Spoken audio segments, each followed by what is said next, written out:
Welcome to easy movie chance. నేను మీ ప్రియా. అందరికీ నమస్కారం. ఈరోజు టాలీవుడ్ రౌండప్ లో కోర్ట్ స్టేట్ వర్సెస్ ఏ నోబడీ సినిమా సక్సెస్ స్టోరీ గురించి మాట్లాడుకుందాం. మంచి కంటెంట్ ఉన్న చిన్న సినిమాకి మంచి సపోర్ట్ ఉంటే ఎంత పెద్ద విజయం దక్కుతుందనేది కోర్ట్ స్టేట్ వర్సెస్ ఏ నోబడీ మరోసారి ప్రూవ్ చేసింది. నేచురల్ స్టార్ నాని సమర్పణలో ప్రియదర్శి ప్రధాన పాత్రలో ఈ చిత్రం తెరకెక్కింది.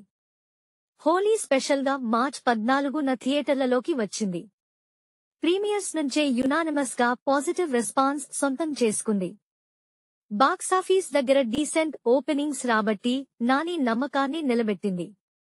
దీంతో 2 రోజుల్లోనే బ్రేక్ ఈవెన్ మార్క్ క్రాస్ చేసినట్లుగా ట్రేడ్ వర్గాలు వెల్లడించాయి. హీరో నాని ప్రెజెన్స్ లో ప్రియదర్శి ప్రధాన పాత్రలో రామ్ జగదీష్ అనే కొత్త దర్శకుడు తెరకెక్కించిన ఈ కోర్ట్ రూమ్ డ్రామా బాక్సాఫీస్ వద్ద బ్లాక్ బస్టర్ దిశగా దూసుకుపోతోంది.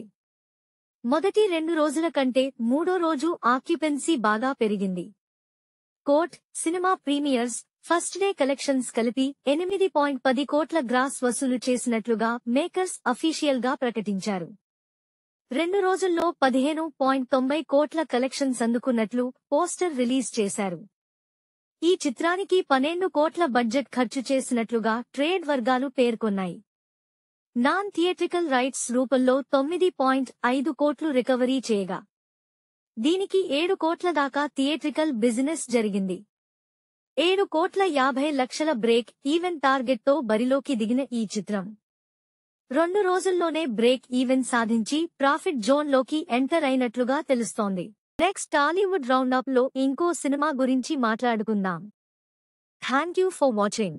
మీలో చాలా మంది నా వీడియోస్ చూస్తున్నారు కానీ సబ్స్క్రైబ్ చేయట్లేదు. సబ్స్క్రైబ్ చేసి కింద బెల్ ఐకాన్ క్లిక్ చేయండి.